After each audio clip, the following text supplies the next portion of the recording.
Agora vamos para o nosso.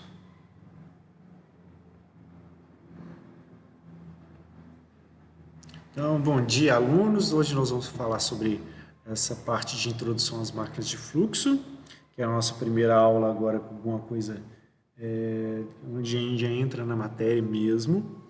E nessa introdução às máquinas de fluxo, basicamente a gente vai falar um pouquinho sobre classificação, princípio de funcionamento e começar a adentrar nesse mundo de equipamentos e sim, onde a gente vai começar a aprender também as técnicas de projeto. Não hoje, né? Mas a gente vai começar a ver. Então, basicamente, o que a gente entende como máquina de fluxo é qualquer tipo de equipamento que vai permitir que a gente retire ou imponha, né, energia para um determinado escoamento. Então, numa definição ampla como essa, estão dentro tanto as máquinas térmicas quanto as máquinas hidráulicas, tá? Especificamente para essa disciplina, a gente vai mexer com as máquinas hidráulicas, mas vocês vão ter algumas disciplinas específicas, né, de sistemas térmicos para poder trabalhar motores e outras coisas do tipo, tá? Mas a ideia é que as características de operação vão permitir com que a gente classifique cada um dos equipamentos que a gente vai aprender a trabalhar. E como primeira classificação, a gente normalmente vai utilizar, né, a maneira como o equipamento trata a energia para poder fazer a classificação. No caso das máquinas hidráulicas do tipo operatrizes, são máquinas que vão pegar energia mecânica, ou seja, energia fornecida por um motor ou por um eixo, e utilizar isso para produzir um escoamento, ou seja, para fornecer energia hidráulica para um fluido. Então, para esse tipo de máquina operatriz, a gente tem bombas e ventiladores como exemplo, certo? Mas também poderia ser um compressor, alguma coisa do tipo. E no caso das máquinas hidráulicas do tipo motriz, a gente já tem uma certa energia hidráulica sendo fornecida por um determinado escoamento, que a máquina de fluxo vai transformar isso em energia mecânica, ou seja, uma energia para um eixo, certo? Então, a gente tem aí como exemplo, né, as turbinas hidráulicas e turbinas eólicas, certo? Eólicas com um acento a mais. Deixa eu tirar isso daqui.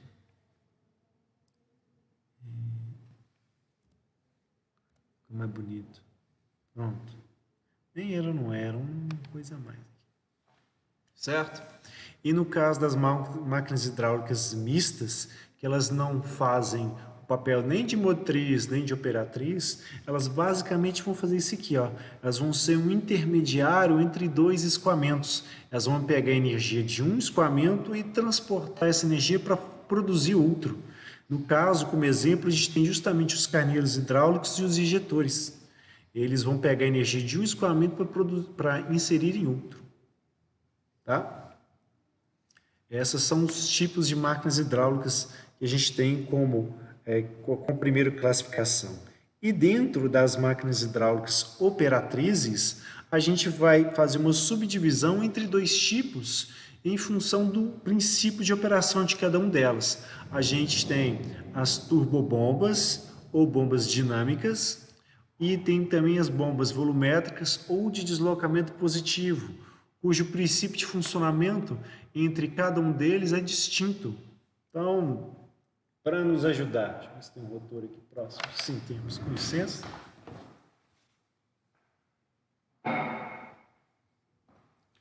Então, no caso das turbobombas, né, a ideia delas é que a gente tem um elemento móvel que, ao rotacionar, ela succiona um fluido que vai entrar em contato com uma das palhetas do rotor, certo?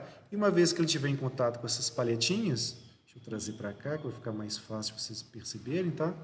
Uma vez que a gente ficar em contato com o fluido entrar em contato com a palheta, ele vai ser acelerado pela palheta, ele vai ganhando energia cinética, certo? E o que vai acontecendo é que ele vai se deslocando ao longo da palheta, que é até aqui na pontinha dela, onde ele vai ser basicamente projetado para fora do rotor, com uma certa quantidade de velocidade, como ele tem massa, energia cinética.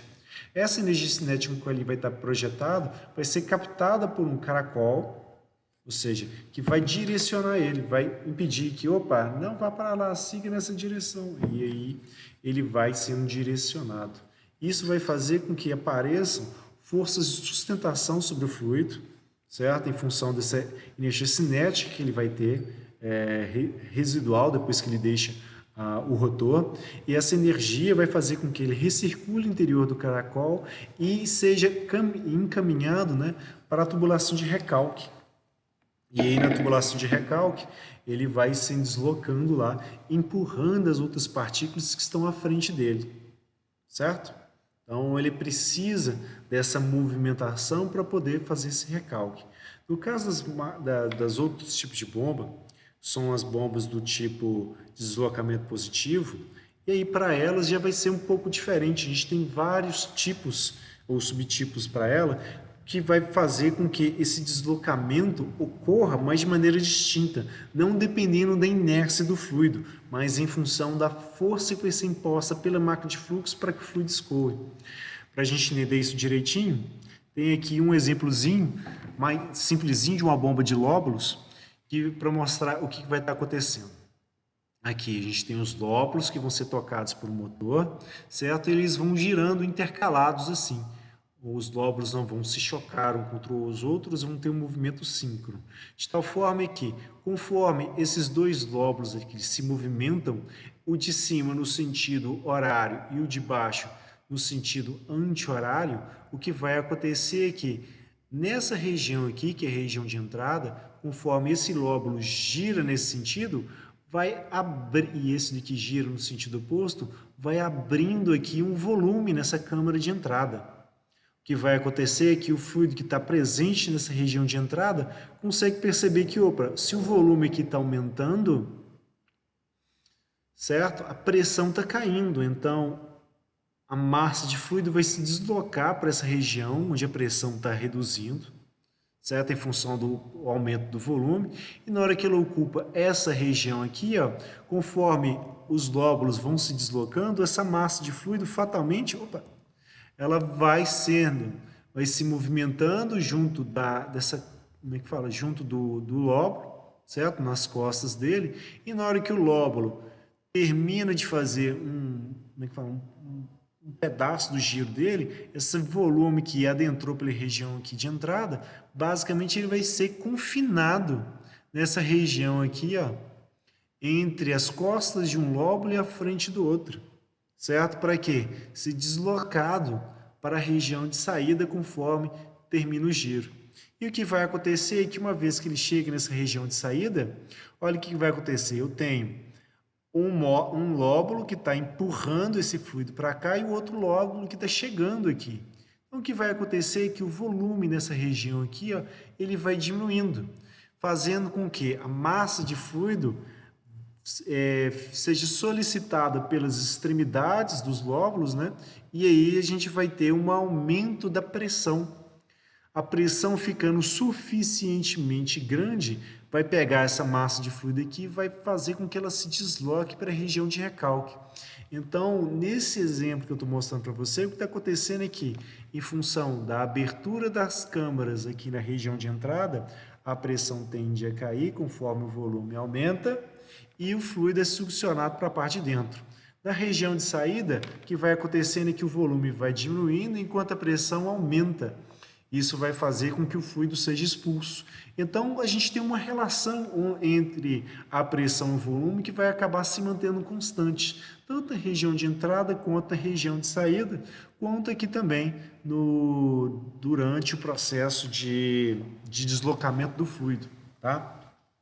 Então, o que vai acontecer para a gente é que a gente vai acabar tendo um outro princípio de funcionamento, e por isso a gente separa essas máquinas hidráulicas volumétricas das turbobombas ou bombas centrífugas, como a gente costumeiramente acaba chamando elas. Alguma dúvida até aqui, gente?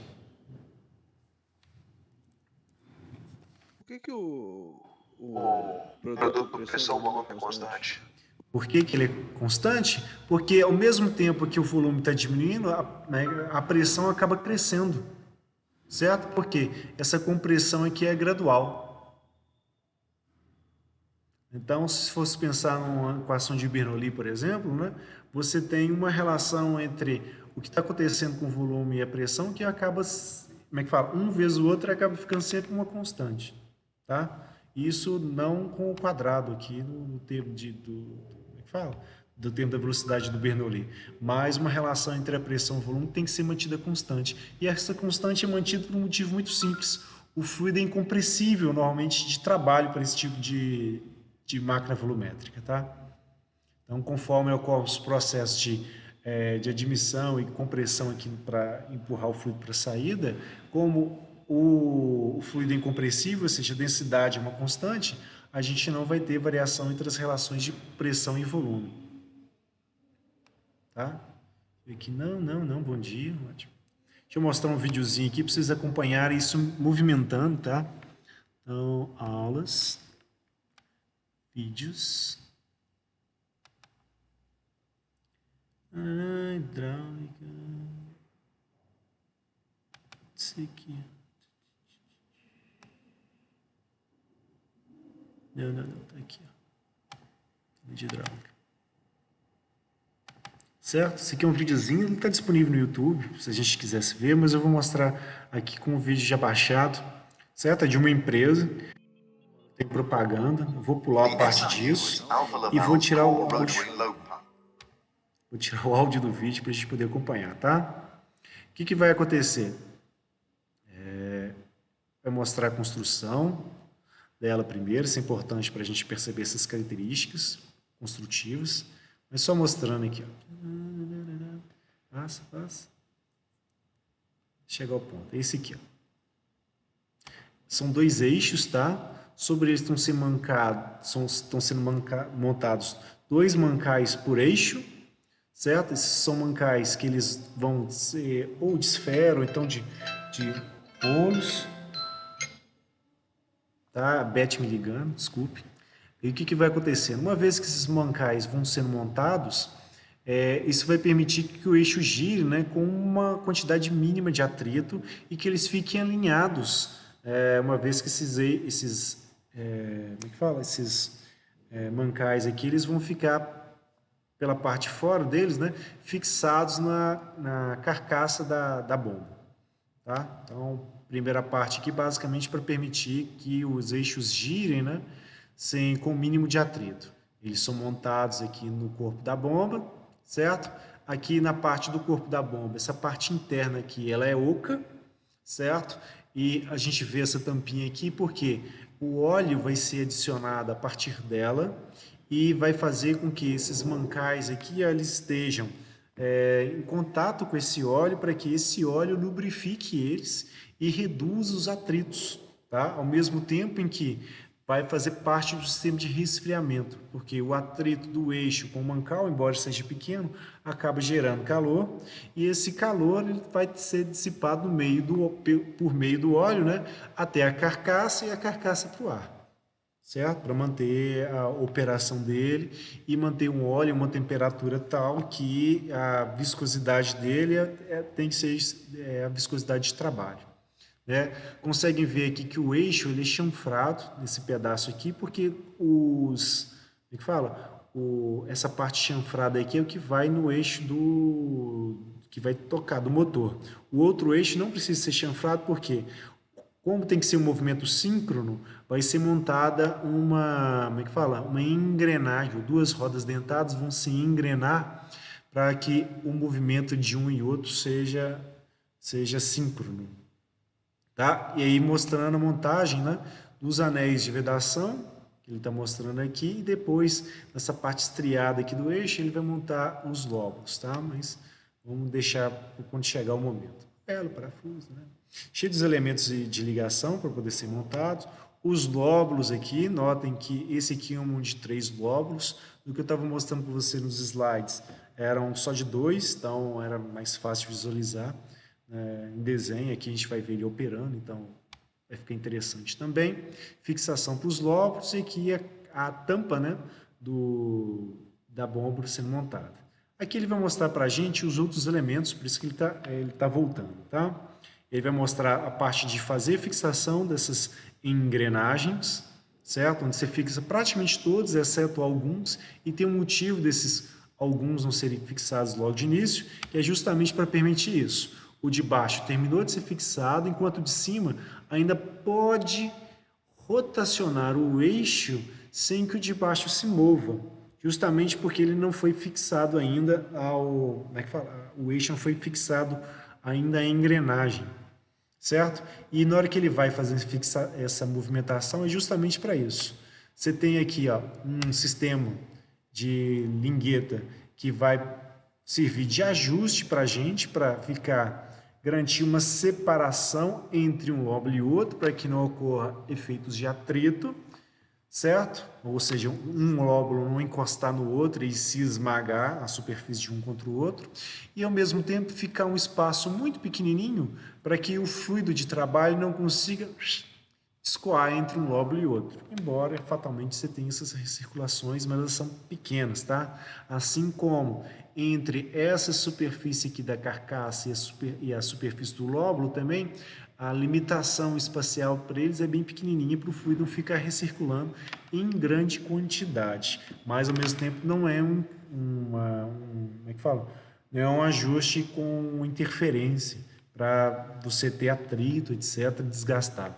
Notem as superfícies aqui, ó, que elas são bastante lisas, justamente para reduzir o atrito entre os lóbulos, certo? E o próprio fluido de trabalho, certo? Avançando aqui um pouquinho no vídeo agora. Ele vai mostrar a fixação agora, e vai mostrar pela parte interna, né? Que existe agora a fixação do eixo na engrenagem. Agora eles não têm mais movimento, como é que fala? Independente um do outro. Se gira qualquer coisa aqui na engrenagem, gira o eixo junto, certo? E aí vem para o segredinho de toda a bomba, que é justamente o selo mecânico. Esse selo mecânico ele tem dois objetivos. Ele quer vedar para que o fluido não saia da carcaça e, ao mesmo tempo, ele quer permitir que o eixo gire no interior do selo com um atrito mínimo. Então, ele tem um mancal interno, que vai estar fixado ao próprio eixo, e ele tem um monte de anéis de vedação que eles são fixados na carcaça da bomba para impedir com que o fluido vaze, certo? Esse aqui é um segredinho de toda a bomba, é o coração, né, da inteligência de cada um deles, porque determinados fluidos, eles não podem vazar. Vai que você está com uma produção de cerveja, por exemplo, e a sua bomba começa a vazar esse tipo de, como é que fala? Um fluido de resfriamento, por exemplo, e esse fluido começa a entrar em contato com, como é que fala? Com o seu produto que vai ser consumido lá na frente. E aí vai ter algum tipo de consumidor que de repente acha um gosto estranho ou de repente passa mal. Outros tipos de fluidos, por exemplo, a gente tem que ficar bastante atento também, é petróleo, fluidos que têm algum nível de toxicidade, porque uma vez se isso vaza, ele vai vazar, por exemplo, no oceano, então vai criando um acidente ambiental aos poucos. Ou se você tem um fluido que é um gás, por exemplo, e ele é inflamável, se isso começa a vazar e a bomba está num ambiente, vamos dizer assim, não muito ventilado, não muito aberto, você começa a aumentar muito o risco, né, de ocorrer algum tipo de explosão, alguma coisa assim. Tudo bem? Então, por exemplo, na regap ali em Betim, por exemplo, você tem tubulações que vão estar conduzindo, por exemplo, o mesendo, que é gasoso. E aí, se isso vaza, você tem que evacuar aquela região, chamar o corpo de bombeiros e, como é que fala? O corpo de bombeiros vai cercar a região, ajudar na evacuação, vai rezar para que não pegar fogo. Se não pegar fogo, vai praticamente cortar o funcionamento, esperar que esse material, né, se dissipe no ambiente. Até lá, eles estão lá de prontidão para caso ocorra algum tipo de início de incêndio. Tá? E aí são vários tipos de selo mecânico que a gente tem no mercado, cada um relacionado a um tipo diferente, né, de aplicação. A gente tem selos para trabalhar para diferentes níveis de pressão, tá? E tipos diferentes de fluido de trabalho. E aí entra para a parte mais de elementos de máquinas do que para máquinas de fluxo. Essa parte aí de selos mecânicos. Mas é uma coisa que é interessante da gente ver, tá? E ele vai mostrando outras particularidades, vai mostrando que a bomba pode funcionar tanto na vertical quanto na horizontal, certo? Que as peças são intercambiáveis, que os lóbulos de tipo diferente são intercambiáveis, certo? Só para mostrar que é flexível o produto do pessoal. Mas interessa para a gente ver funcionando, então vamos para essa parte. Tá?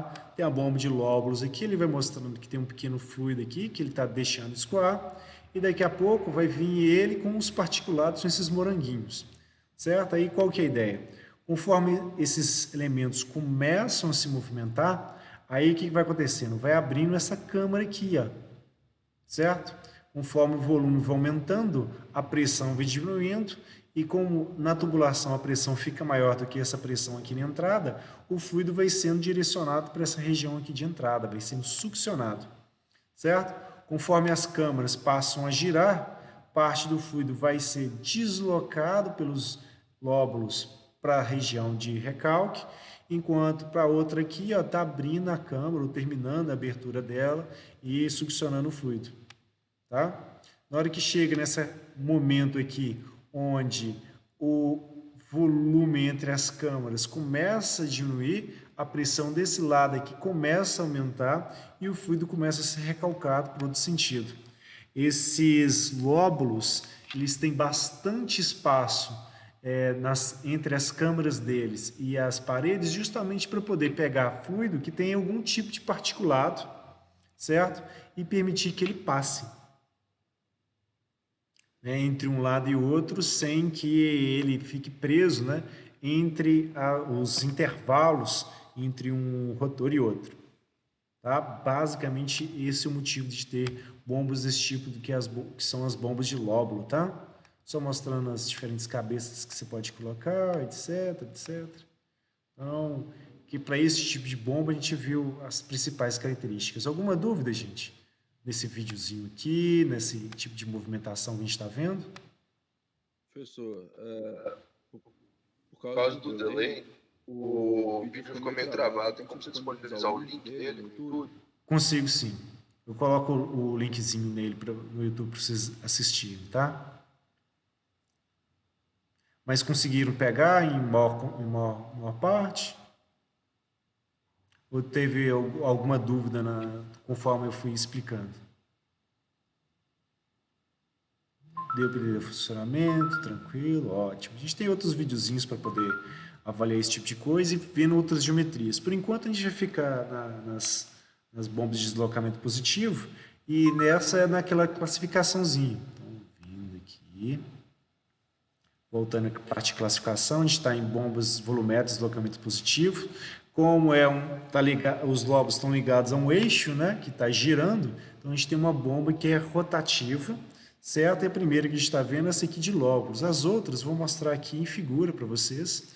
A gente tem as de engrenagens, que notem, é o mesmo princípio de funcionamento. Elas vão se movimentando, vão abrindo câmaras, então a pressão cai nessa região aqui de entrada, e conforme o fluido vai deslocando entre um dente e outro e a carcaça do material, na hora que da bomba, né? Na hora que ela chega aqui nessa outra região, que é a região já de saída, a gente vai ter esses volumes, né, sendo reduzidos conforme os dentes vão se aproximando e a pressão aumenta o suficiente para que o fluido seja recalcado. Para poder mostrar isso para vocês, um pouquinho mais de detalhe, vou pegar uma bomba aqui no laboratório para poder mostrar ela visualmente aqui. Então, volto para cá.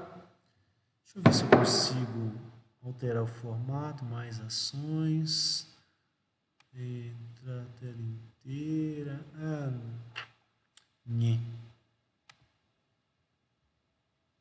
Deixa a tela inteira. Eu não sei o tamanho que vocês estão vendo em cada um, né? Mas para o vídeo de vocês, seria uma bomba desse tipo aqui, ó.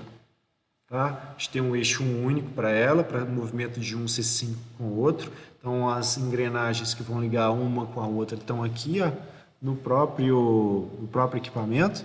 Tá? Então, na hora que eu desloco uma, a outra vai deslocando junto, dá para vê-la aqui embaixo, certo?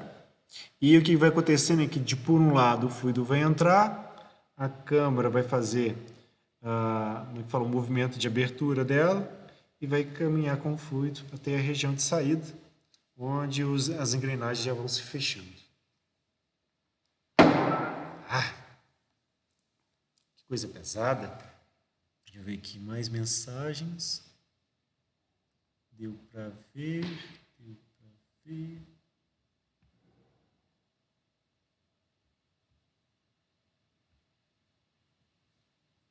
Beleza. A última mensagem do Marcelo não está aparecendo para mim. Deixa eu abrir o Teams aqui também, que eu consigo ver essas mensagens todas enquanto eu estou dando a aula para vocês. Que eu não preciso ficar indo de um para o outro.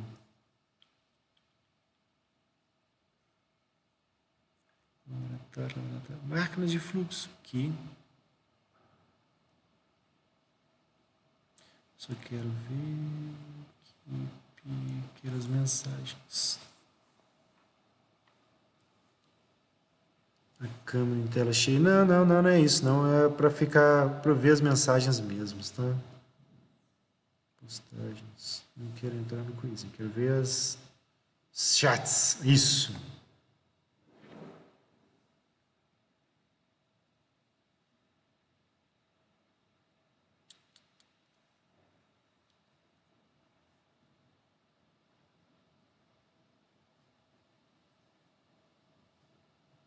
Geral, não vou ver o vídeo.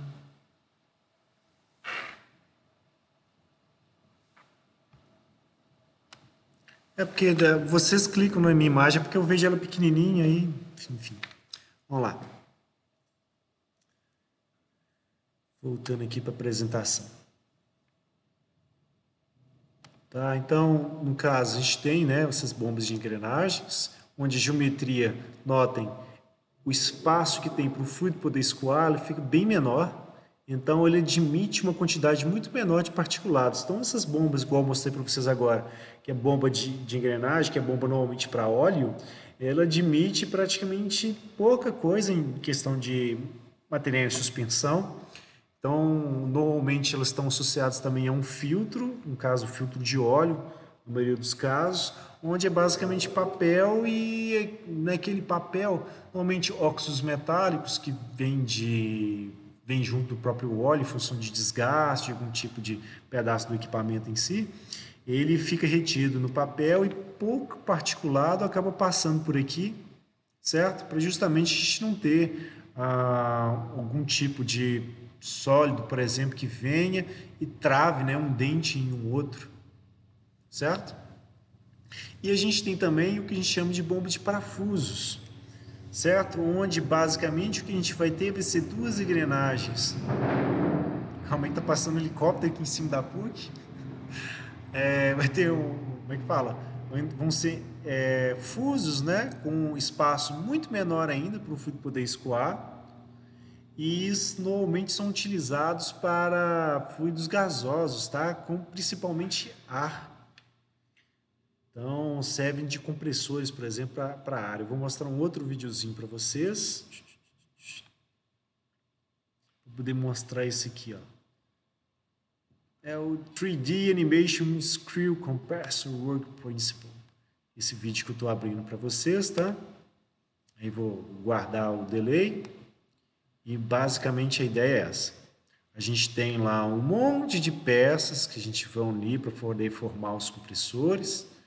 E é uma artezinha aí da empresa, né? Para poder mostrar cada um deles. E aqui está mais ou menos, né, o esquema dele. A gente tem os parafusos, que são esses dois fusos aqui, com as geometrias deles, tá? Essas geometrias, elas vão correr síncronas uma com a outra e não vai ter contato direto, certo? A ideia é que existe sempre uma folga entre um e o outro.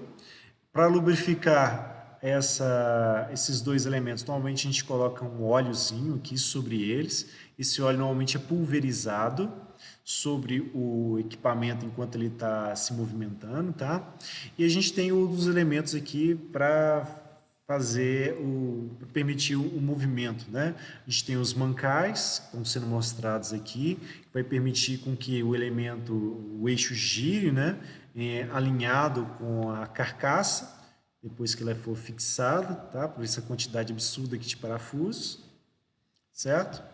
E aí, seguindo o vídeo, depois fica fechadinho assim, ó, vamos ver aqui, ó, a movimentação dele.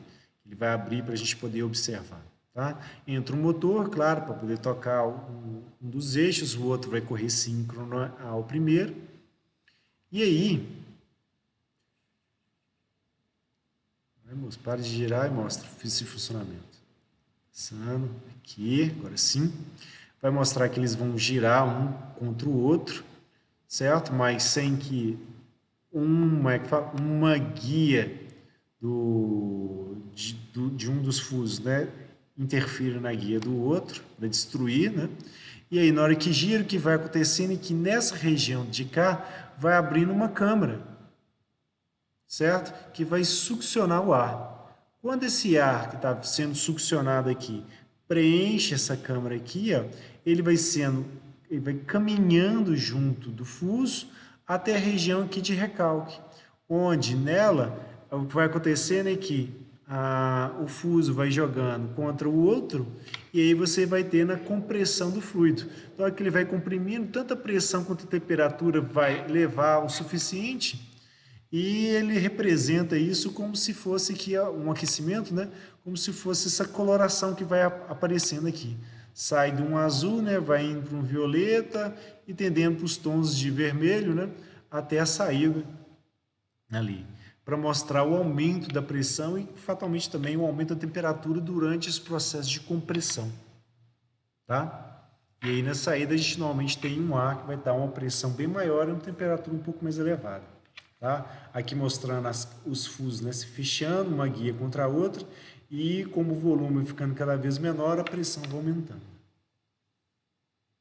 É o mesmo princípio de funcionamento para todos esses, né, deslocamento positivo. Não tem diferença. O que interfere mesmo é a geometria. E uma geometria com um rigor tão grande assim, ó, ela praticamente permite que apenas, né, fluidos gasosos com um particulado mínimo de alguma fuligem, algum tipo de ar, como é que fala? De poeira, né, acaba passando junto. Então, antes, normalmente, a gente coloca um filtrozinho para reduzir o tamanho desses particulados. Tá? Não é algo que a gente utilizaria, por exemplo, para bombear água. Alguma dúvida nesse vídeo em específico?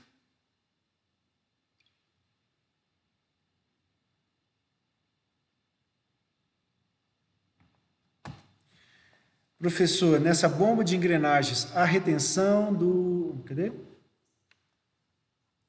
Poxa, está valendo.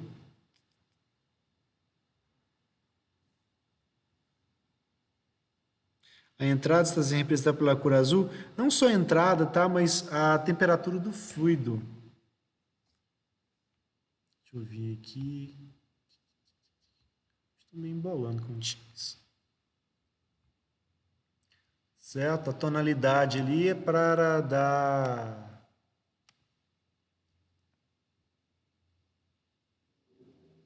É para dar, como é que fala? Dar a noção, né, da movimentação e também da temperatura, né, que ela vai aumentando aos pouquinhos.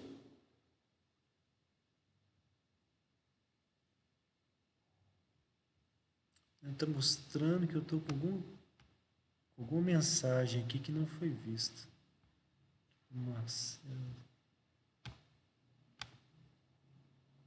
Chat não está me ajudando. Deu para ver?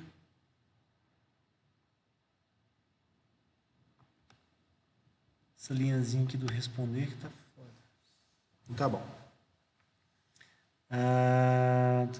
Resposta, vocês outras perguntas. Seguinte, eu vou ingressar aqui. Ingressar agora. Sem áudio, sem vídeo, aqui no celular também. Eu quero ver só o chat. se vai dar.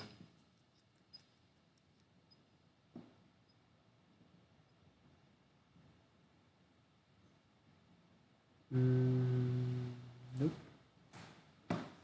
Não vai dar certo desse jeito.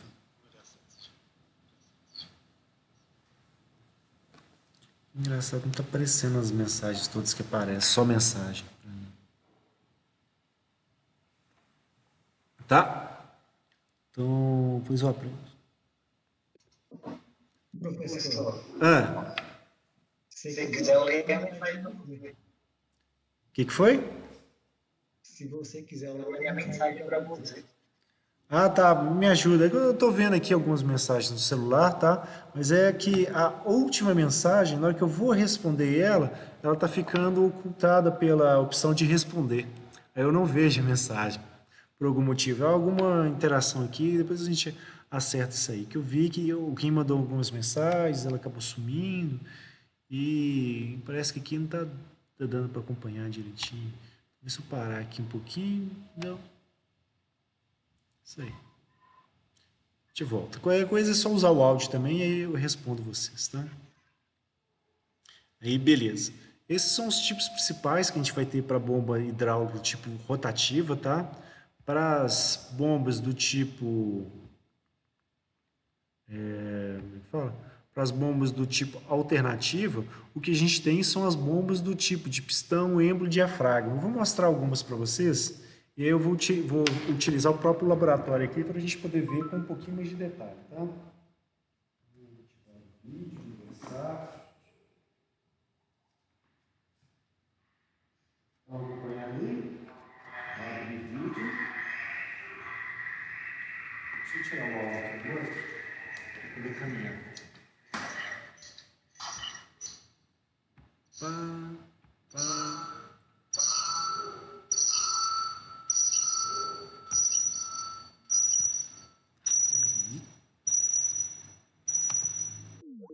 Sair ali do computador, vocês me acompanham só por aqui.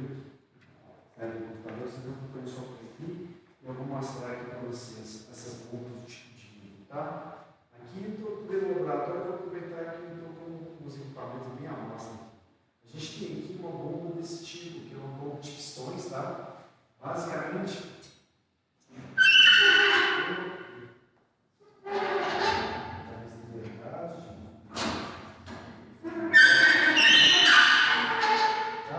pela parte de trás, a gente tem um volante aqui, ó. Esse volante está ligado a esse eixo, que tem o excêntrico, certo? E isso transforma o movimento de rotação, né, um movimento linear aqui, desse pistãozinho que a gente está vendo aqui.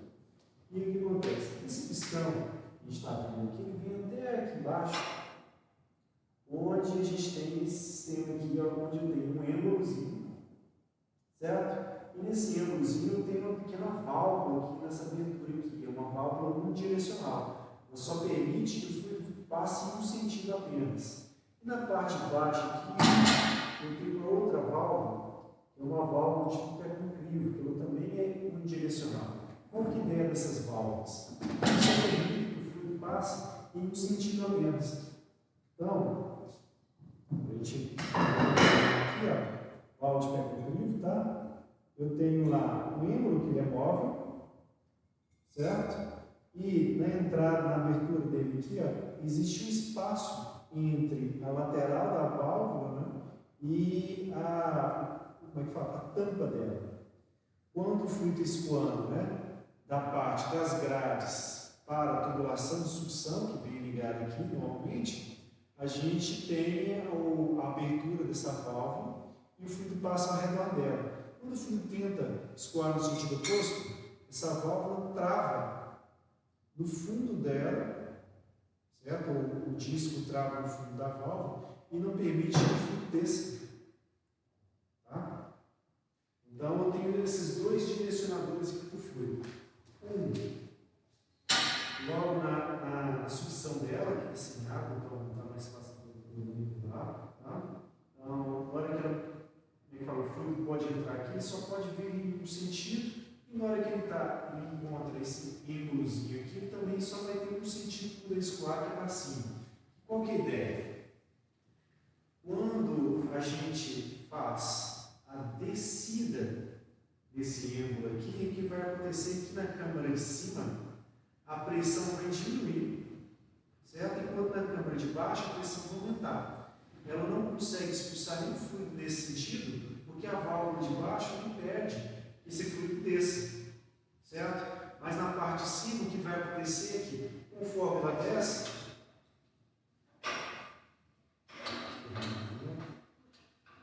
sem água nesse apertadinho, mas conforme ela vai descendo, o que vai acontecendo é que essa válvulazinha que tem aqui, ó, ela vai abrir e vai permitir que o fluido que está nessa região de baixo então, passe para a região de cima. Certo? E quando isso acontecer, é transferir massa dessa câmara para essa câmara aqui. Depois que terminar o movimento de descida, o que vai acontecer é que vai começar o movimento de ascensão, onde esse elemento aqui ó, vai empurrar o fluido que a gente acumulou na câmara superior para a parte de cima. Tá? Não vou ficar movimentando muito aqui por agora, porque como a gente está sem água, não tem nada que lubrifique o sistema aqui e aí vai danificar. Mas quando a gente for mexer um pouquinho mais para frente dentro do laboratório, eu mostro para vocês esse movimento. Tem alguns videozinhos ali no computador, eu mostro esse movimento, esse deslocamento do fluido para vocês. Só fazer a migração. Tá?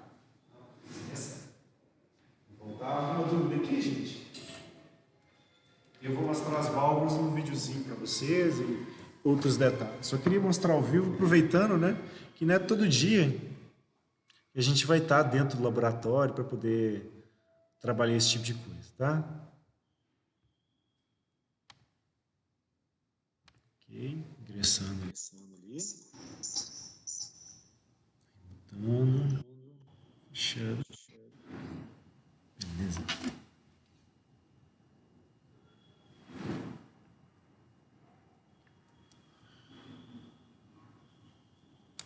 Prontinho. Alguma dúvida ali, gente? Que a ideia é basicamente essa aqui, do que eu estou apresentando para vocês no slide. Opa, calma aí.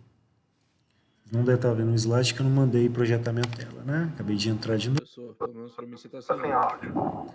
Então, sem áudio, calma. Opa. Agora com áudio, né? E transmitindo a minha tela para vocês também. Certo? A ideia dessas etapas é justamente essa aqui. Ó. A gente tem uma primeira etapa, onde o êmbolo vai estar descendo, e o que vai acontecendo? A gente tem válvulas, como é que fala? Tanto no próprio êmbolozinho, quanto válvulas que a gente tem na entrada e válvula aqui para a saída. O que vai acontecendo?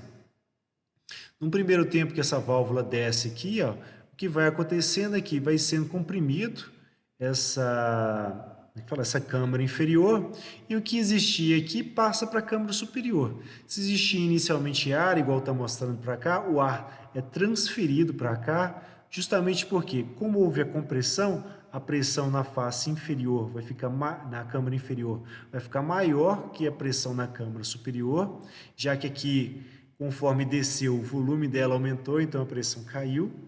E então a válvula abre e transfere massa. Né? No caso, para esse primeiro passo aqui, massa de ar. Essa válvula aqui está fechada porque normalmente a pressão na tubulação de recálculo é maior e obriga, né, o fechamento dessa válvula aqui, assim como eu mostrei naquela válvula de pré com crivo. Né? Na hora que o fluido tende a passar, ele empurra o elemento móvel que veda a passagem do próprio fluido. Certo? Para o tempo 2, o que vai acontecer? Vai começar o primeiro movimento de ascensão. Primeiro movimento de ascensão. E quando ele estiver fazendo esse movimento de ascensão, o que vai acontecer? Essa válvula que estava aberta, ela vai se fechar, porque a pressão na câmara superior vai ficar maior que a pressão na câmara inferior, e essa pressão vai empurrar esse elemento vedante aqui para baixo, e ele vai criar uma vedação aqui. E conforme essa pressão aqui na câmara inferior fica menor, vai fazer com que a pressão fique menor que a própria pressão na tubulação de sucção. Então, essa pressão aqui vai fazer com que a válvula se abra e o fluido passe para a câmara inferior, onde agora a gente está admitindo um fluido que é água, certo? e o ar que estava na câmara superior, ele vai sendo eliminado, porque conforme vai ocorrendo a pressão nessa câmara aqui fica maior, ficando maior aqui a pressão na tubulação de recalque, essa válvula aqui abre e o fluido passa para a tubulação de recalque e vai sendo eliminado, esse ar, certo?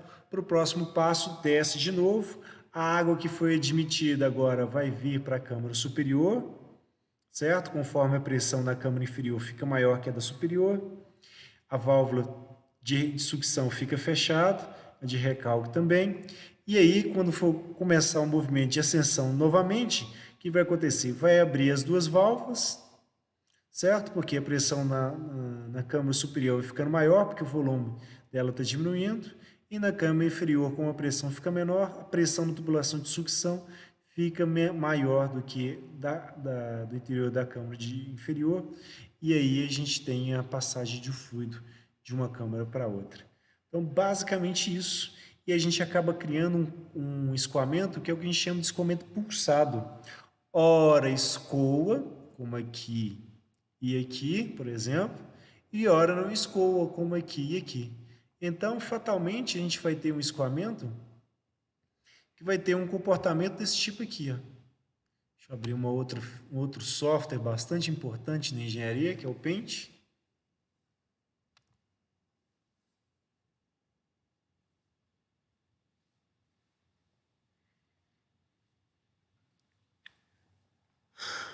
Vou poder mostrar esse desenho aqui para a gente.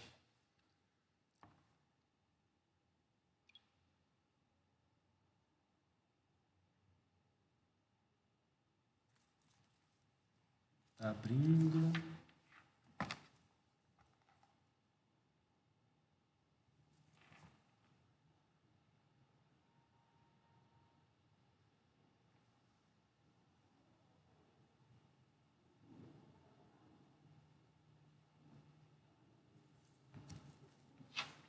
Abriu. Tá, vou fazer um gráfico bem simplesinho aqui, ó, só aproveitando. E qual que é a ideia? Tem um gráfico lá de... Opa!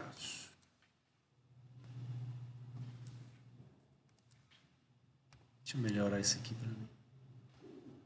Tô sem o mouse, e com sem o mouse é mais chatinho de fazer. Tá ótimo. Ai, saudade do antigo Paint.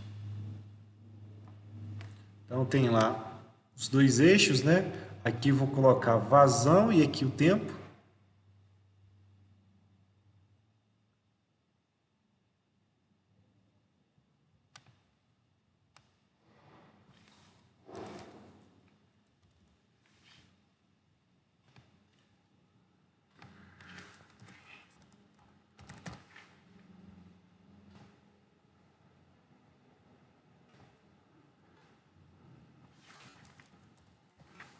E o que vai acontecer é que essa vazão para a gente, ela vai ficar uma vazão pulsada. Ora escoa, ora não escoa, certo? E essa vazão depende do movimento do pistãozinho. Então, acaba que, para a gente, esse escoamento vai, ora, começa de uma vazão zero, né? Cresce, depois diminui, cresce, depois diminui, cresce, depois diminui, e não é uma senoide, tá? O comportamento é parecido, mas como é que fala? Mas é um pulso onde você tem quase que um platôzinho aqui para um máximo de vazão que logo cai. Tá? E o que vai acontecer? Esse tipo de escoamento, onde hora você tem muito fluido, outra hora você não tem nada, vai acabar criando sobre a tubulação e sobre o próprio equipamento um monte de vibrações, certo? Então, isso acaba atrapalhando como é que fala? Ou limitando a operação desse tipo de bomba, tá? É possível que a gente associe ela com outras, por exemplo, e a gente crie outros pulsos, justamente para quê? Evitar esse momento que tem muito fluido, tem pouco fluido, tem muito fluido, tem pouco fluido, que fatalmente isso vai gerando vários golpes de ariete sobre o escoamento em si.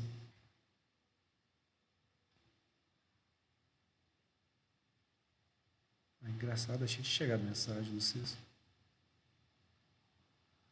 certo? E isso acaba gerando para a gente essas características de bomba volumétrica, né?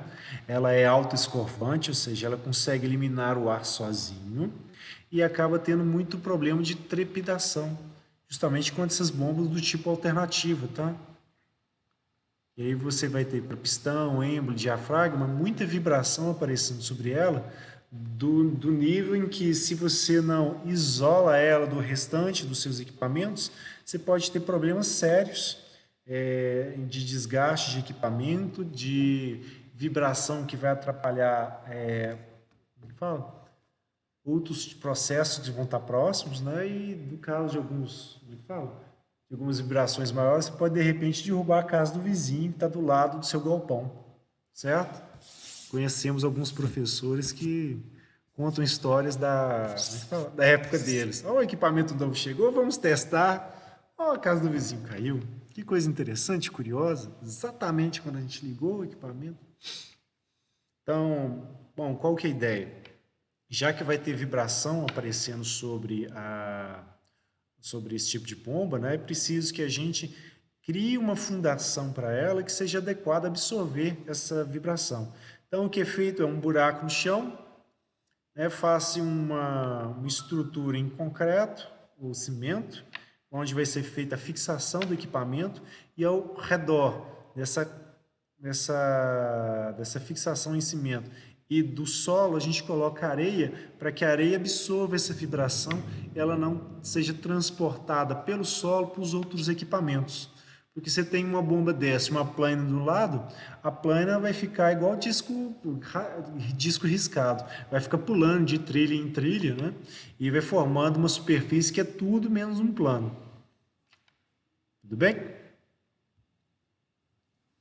Então, se eu relaciono as bombas volumétricas, essas bombas centrífugas, né, elas têm algumas vantagens, no caso das volumétricas, em relação às centrífugas, que é o fato de elas serem autoescorvantes. As centrífugas não são. Se você liga ela em vazio, ela não consegue fornecer velocidade suficiente para o escoamento para poder empurrar a partícula de ar e ela ir embora pela inércia dela, certo? Isso não vai ocorrer, certo?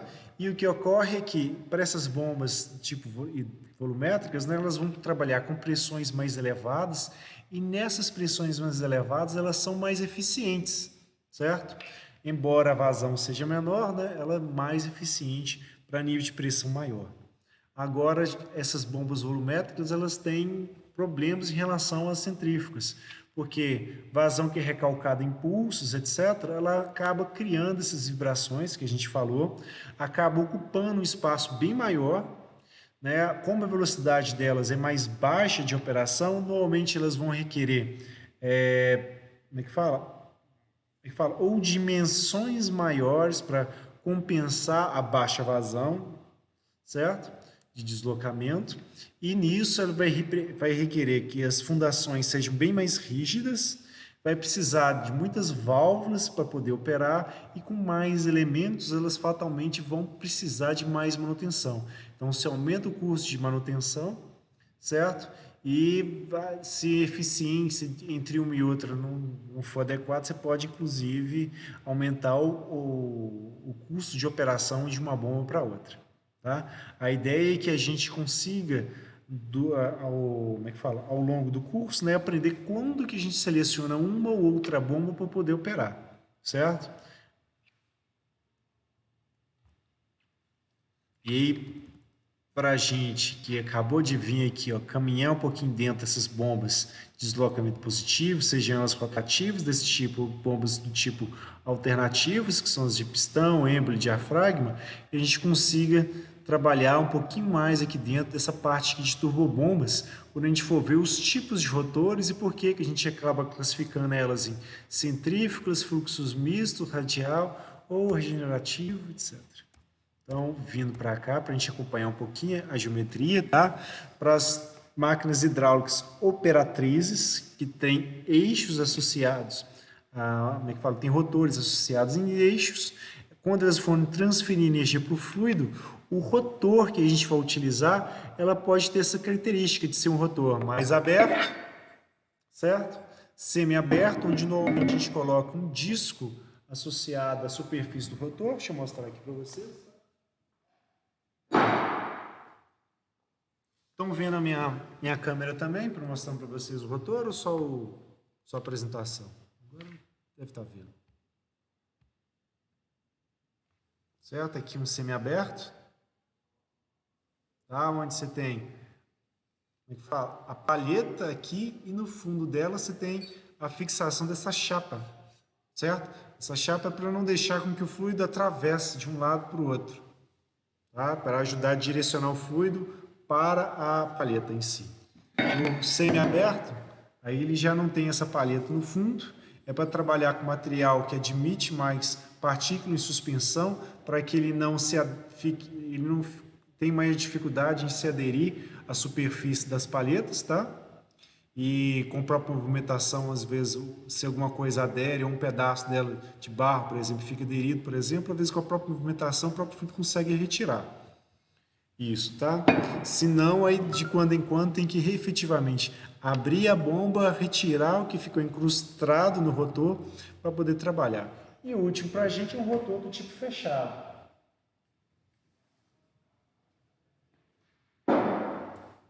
Certo? Um rotor já desse tipo aqui, onde você tem placa tanto de um lado quanto do outro das palhetas, certo? Que elas ajudam a direcionar o escoamento para ficar só junto da própria palheta em si, certo? E aí quando a palheta girar, tem uma região de entrada aqui que vai conduzir para a palheta, e quando a palheta girar, vai acelerando o fluido até ele sair e ser coletado pelo caracol.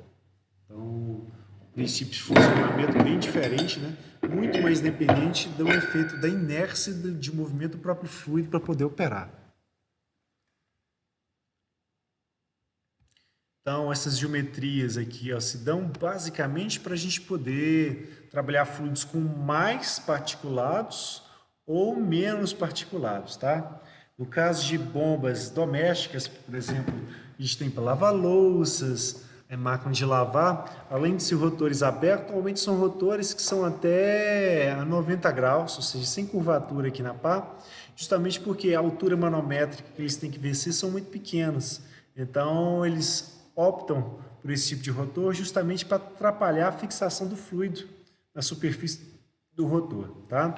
Ainda mais que pode vir cabelo junto, fiapo de roupa, isso é bastante comum que inclusive enrole, né, entre o rotor e o eixo e acaba criando algum tipo de atrito, tá? Os rotores, a gente ainda pode ter os rotores do tipo axial, que é bastante comum, tá? Para ventiladores, certo? E rotores do tipo helicoidal, certo?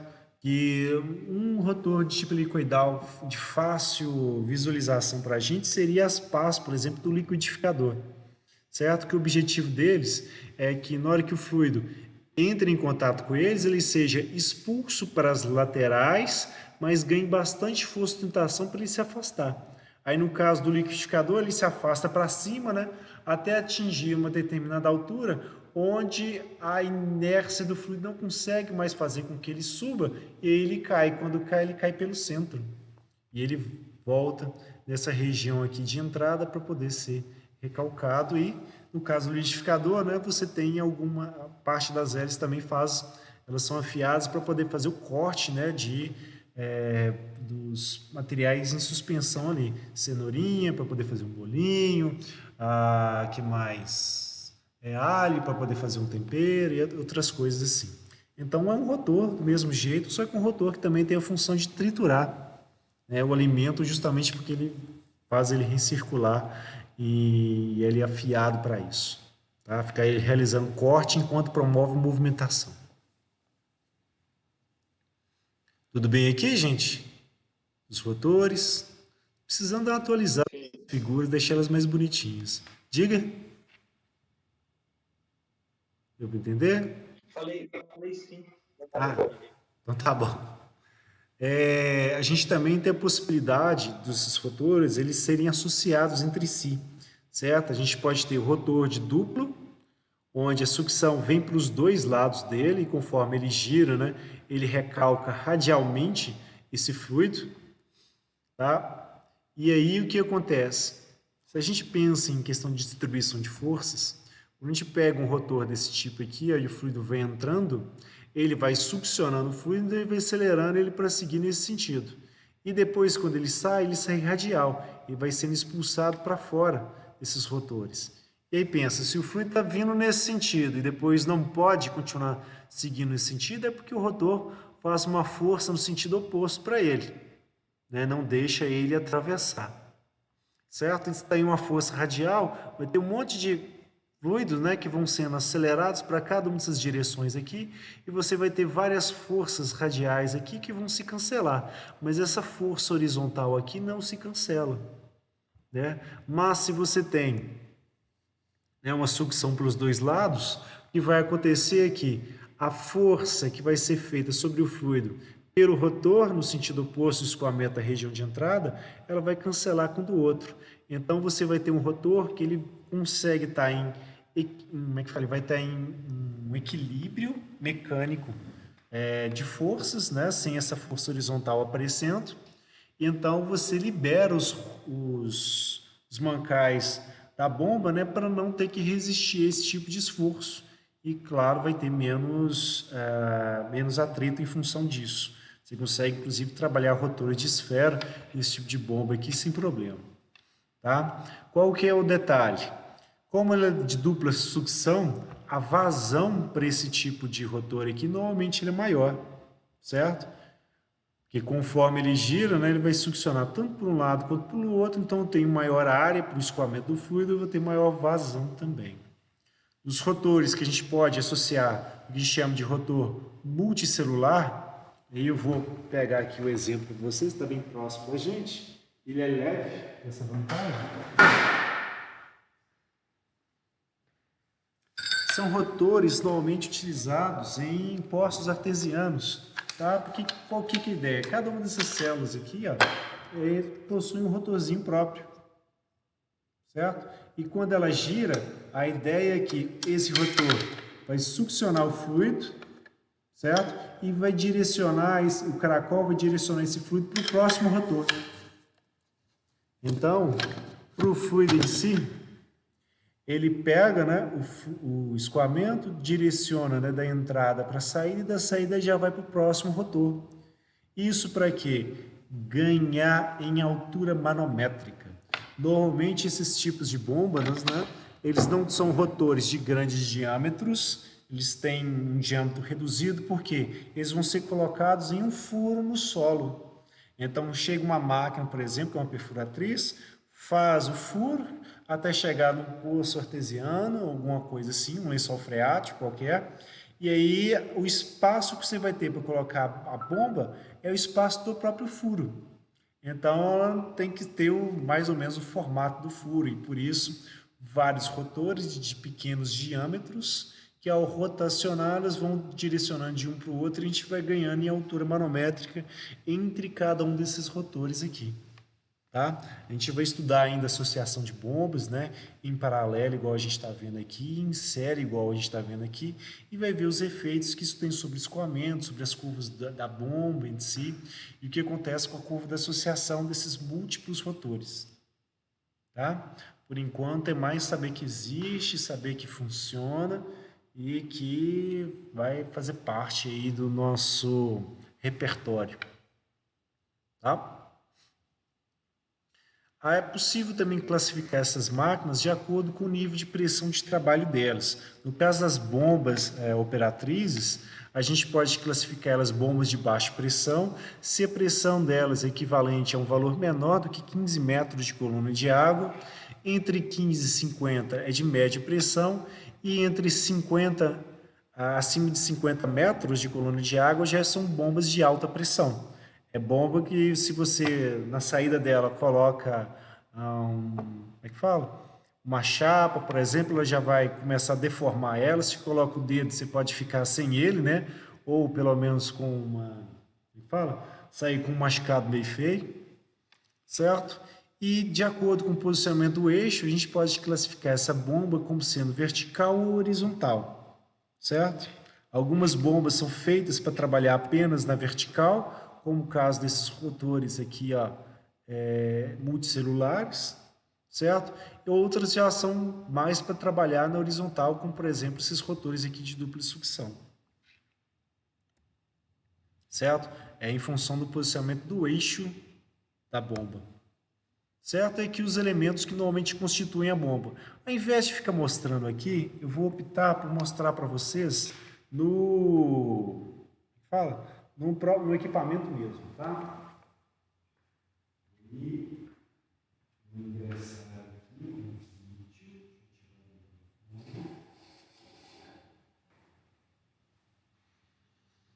Consegue ver aqui?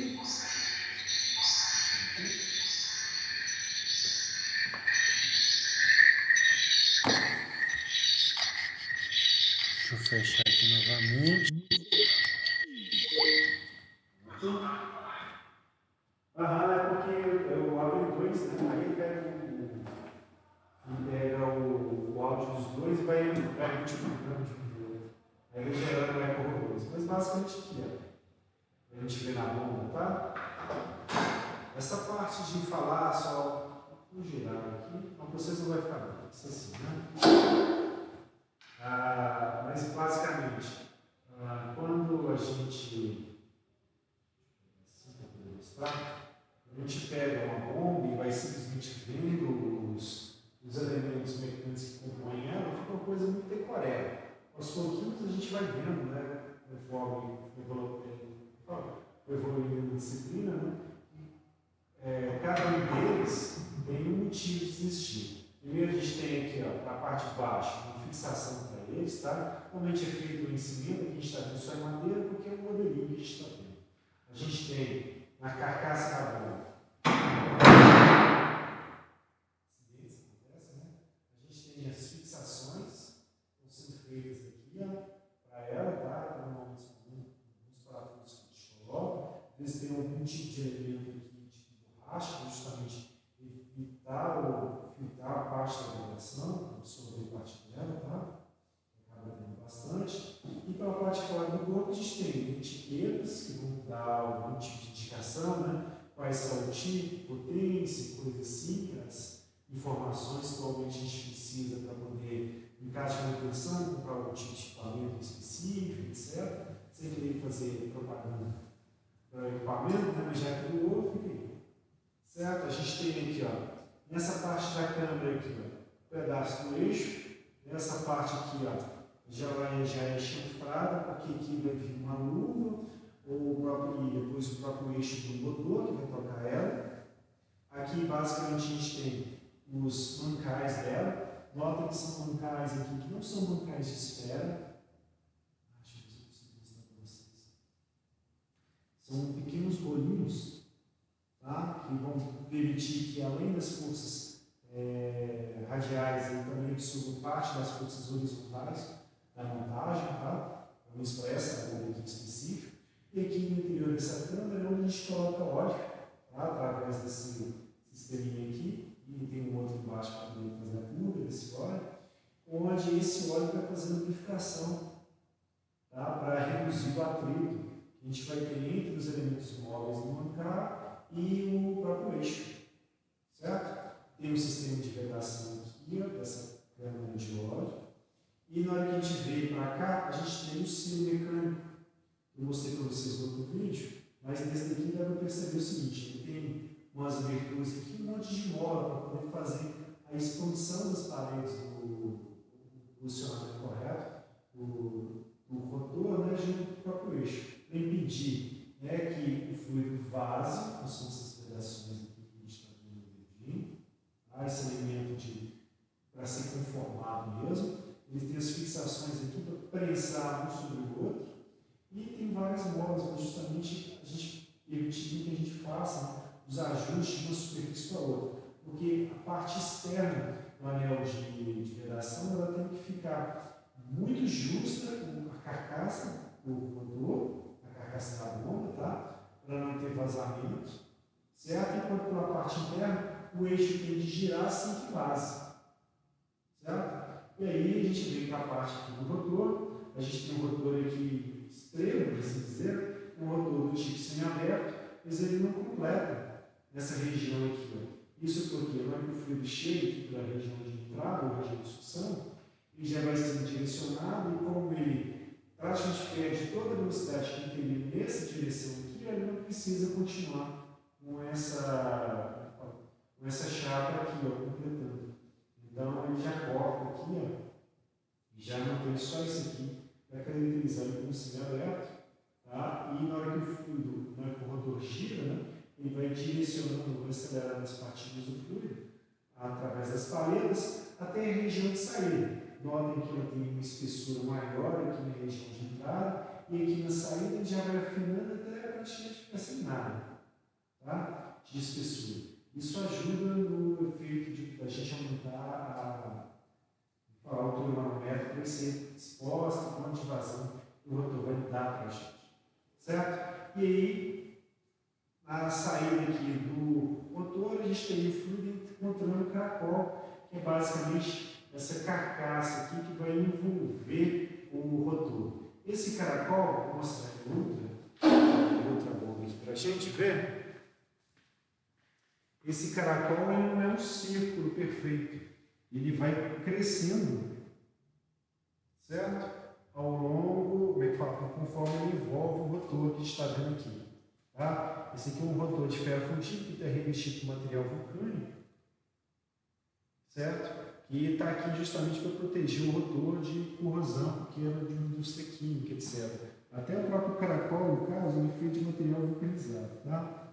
E aí, qual que é a ideia? Aqui nessa região do caracol, que está depois da saída para o recalque, aí ele tem uma área bem pequenininha, certo? Que ela permite que o fluido recircule aqui, que é quando a gente precisa fazer ligar, que a bomba seja ligada, ou mesmo porque vai ser desligada, que o fluido recircule aqui na carcaça, certo? Sempre que a gente for fazer o acionamento ou o desacionamento da bomba. Então, o fluido vai poder recircular aqui dentro, certo? Só que essa área aqui ela vai crescendo conforme o rotor, conforme o caracol vai avançando, até que chega no máximo de área, que é essa região aqui, ó, onde o fluido vai tender a passar. Como a resistência do fluido é menor nessa área, é uma tendência majoritária que o fluido acaba escoando para cá e pouco dele acaba efetivamente retornando a essa região de recirculação durante a operação normal da bomba. Tá? Mas aqui é um exemplo clássico, né, de como que a gente posiciona, né, o rotor dentro do caracol e como que esse caracol vai sendo crescente em área, certo? Alguma dúvida, gente? Dúvidas? Não? O professor está sem câmera? Não. O quê? Não, tranquilo. Agora eu estou vendo as mensagens de todos de vocês.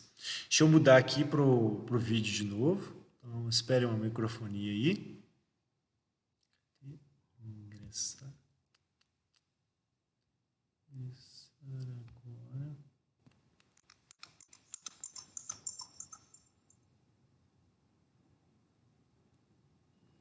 Aí. Temos áudio de novo.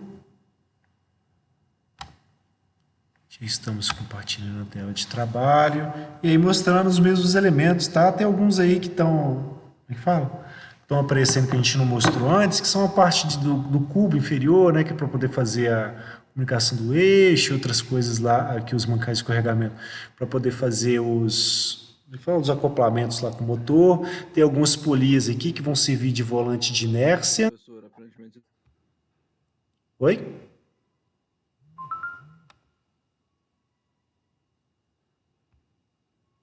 Ah, o meu áudio cortou, né? Voltamos agora com áudio. Então, para a figura aqui, tem alguns outros elementos que não apareceram naquela bomba ali, tá? A maioria sim, mas tem outros que não. Por exemplo, essas polias aqui não apareceram, que alguns elementos, por exemplo, as bombas mais antigas, a gente tinha como elemento de inércia. Certo?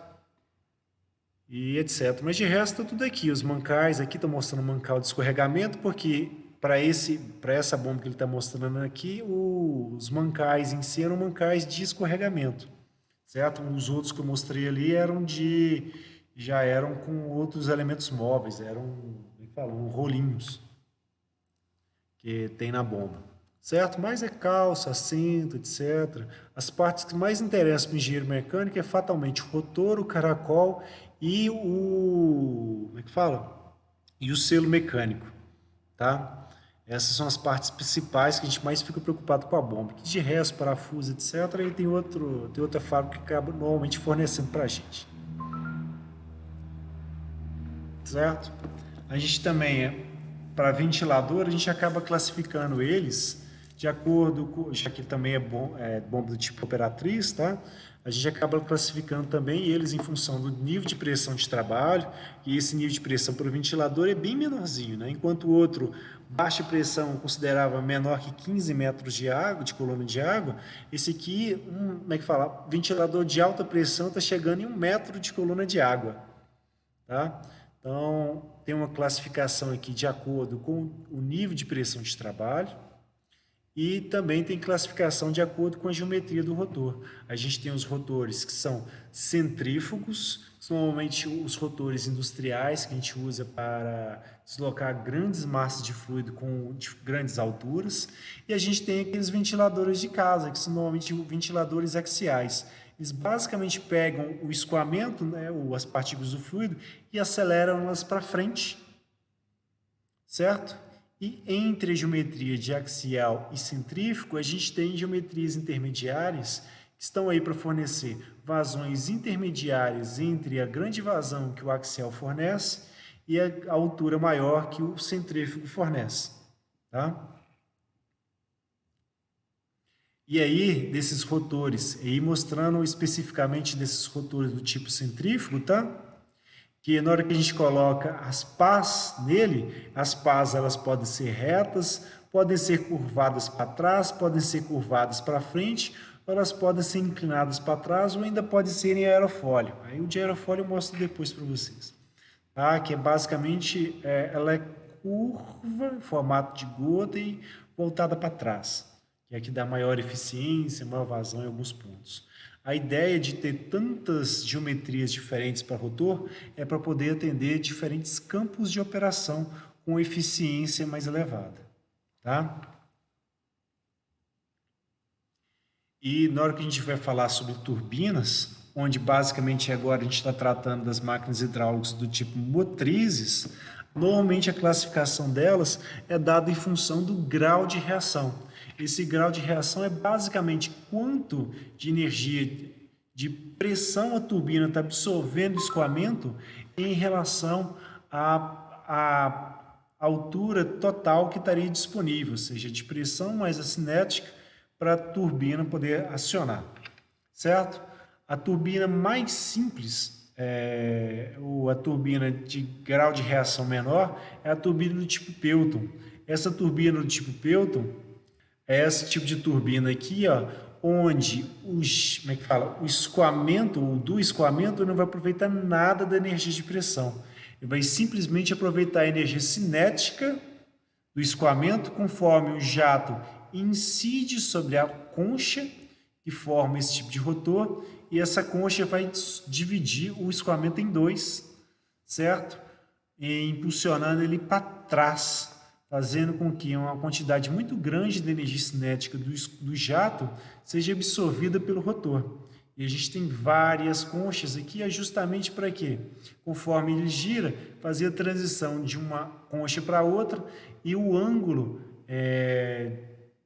de variação, ou a abertura de ângulo de variação entre uma concha e outra fique pequena, para que a maior parte da energia transferida seja feita através de uma força perpendicular ao eixo de giro da turbina, certo? Para aumentar a eficiência dela. São turbinas que elas funcionam com esse tipo de escoamento que ela é tangencial e ela é ótima para aproveitar quedas, né, de grande altura, mas de vazão pequena. Enquanto outras turbinas, como no caso de turbinas que têm um grau de reação diferente de zero, ou seja, já aproveitam parte da energia de pressão, né, como as turbinas do tipo Francis, que é basicamente um rotor de bomba, né, invertido, em questão de funcionamento dele, onde a gente vai tendo, né, o fluido entrando radialmente nele aqui, e na saída ele vai sair axialmente a esse centro. Ele vai sair, ó, aqui nesse rotor seria no horizontal, né? Ele está biapoiado aqui, mas em direção na saída seria na horizontal. Na hora que fosse montar isso aqui para operar mesmo, provavelmente esse rotor, em função do tamanho dele, ele estaria girado, né? Ele estaria girado de 90 graus e ele estaria operando na vertical, tá? Que é o normal. Porque aí isso sobrecarrega menos os rotores, os mancais deles, tá? Porque senão ele teria que, o mancal teria que suportar, além do peso da turbina, teria que suportar também o peso do fluido, e aí sobrecarregaria ele, tá? Ou precisaria de um rotor muito maior. No caso da cápsula, a gente tem isso aqui, ó. A gente tem essas aberturas aqui do distribuidor, que vão direcionar o fluxo para o rotor, e na hora que ele vai passar no rotor, que é esse elemento aqui, ó, ele tem um rotor que basicamente vai aproveitar muito das forças de sustentação do fluido conforme ele vai passando sobre as placas, ou seja, ele não vai ter, boa parte da energia que ele vai estar absorvendo depende da energia cinética do escoamento para que, com grande velocidade, apareça uma variação de pressão acima e abaixo da pá, criando uma força de tração cuja parte dela, ou uma fração da força, né, vai estar na direção perpendicular do escoamento, criando assim um momento da pá, né, para o centro de eixo, para esse rotor. Normalmente as pás desse rotor aqui do tipo Kaplan, eles são pás móveis. Vocês conseguem ver aqui, ó, por exemplo, um pequeno discozinho aqui, ó, na união da pá aqui com o eixo, justamente para permitir essa movimentação, para que para diferentes vazões você tenha um ângulo para a pá que vai te fornecer uma maior quantidade de trabalho extraído do escoamento. Tá? No caso da Francis, essas pás aqui elas são fixas. O que a gente consegue variar no máximo um pouco da vazão sobre elas, tá? Para a gente aumentar ou reduzir a velocidade de rotação sobre elas, mas as pás são fixas e notem que essas pás elas têm uma superfície que é praticamente espelhada para que o atrito sobre a pá ela seja pequena. O que interessa para a pá é aproveitar boa parte da força de sustentação conforme o fluido vai passando sobre ela. Certo? E por último aqui a gente tem as turbinas do tipo bulbo, que são turbinas normalmente de grande porte e elas aproveitam praticamente só a energia cinética do escoamento, praticamente nada da energia de queda, porque ele quer que muito fluido passe por aqui e essa quantidade enorme de fluido vai fazer força de sustentação sobre essas pás, fazendo com que elas girem. O nome dessa turbina base de bulbo vem basicamente porque o próprio gerador dela está dentro dessa ogiva aqui que a gente está vendo, né, que faz a separação das pás. Certo? São turbinas normalmente para trabalhar praticamente sem desnível. São turbinas que vão operar com grande eficiência quando a gente tem grandes vazões e pequenas quedas. Tá? Para a gente poder localizar isso em questão de campo de operação, a gente teria Pelton aqui, para altura maior e vazão menor, certo? A gente tem a Francis aqui, ó, em verde, nesse campo limitado aqui, onde a gente tem grandes alturas, mas também vazões que vão crescendo e acompanhando. A gente tem vários tipos de Francis, né? Francis rápida, Francis lenta, extra rápido, o que quer que seja, questão de velocidade, tá? Para justamente ela varrer um campo tão largo de operação, para poder trabalhar com grande altura e com grandes vazões. E aí, para quedas menores, a gente já tem a cápsula, e para trabalhar praticamente sem queda, né? Já tem o campo de operação da bulbo aqui, certo? Pelo menos para esse fabricante, né, as turbinas que ele trabalha, né, estão distribuídas nessas 4 faixas aqui, certo?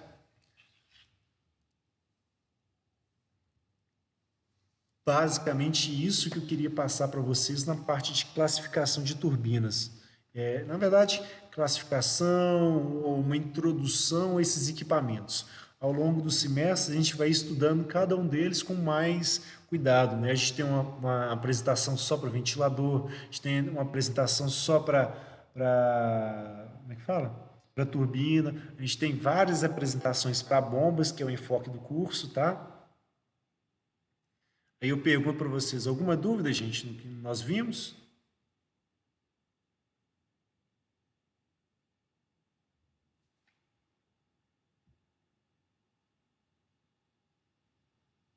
Não, tranquilo? Tudo bem. Então, é mais para introduzir vocês a parte de máquinas de fluxo. Na aula que vem, a gente vai começar fazendo uma revisãozinha da parte de perda de carga. A gente precisa dela para poder entrar na parte de instalações, e estudar bomba, saber como que a bomba opera, quais são as limitações de operação dela, como é que fala, ela vai interagir com a instalação. Então, a gente precisa dessa parte da mecânica dos fluidos bem sabida e por isso que a gente vai tirar um tempinho para poder fazer uma revisãozinha em cima dela, tá? Não muitas aulas, mas o suficiente para a gente recobrar, conseguir fazer a cálculo da altura manométrica de instalação, pelo menos, tá? Então, vou finalizar aqui a gravação.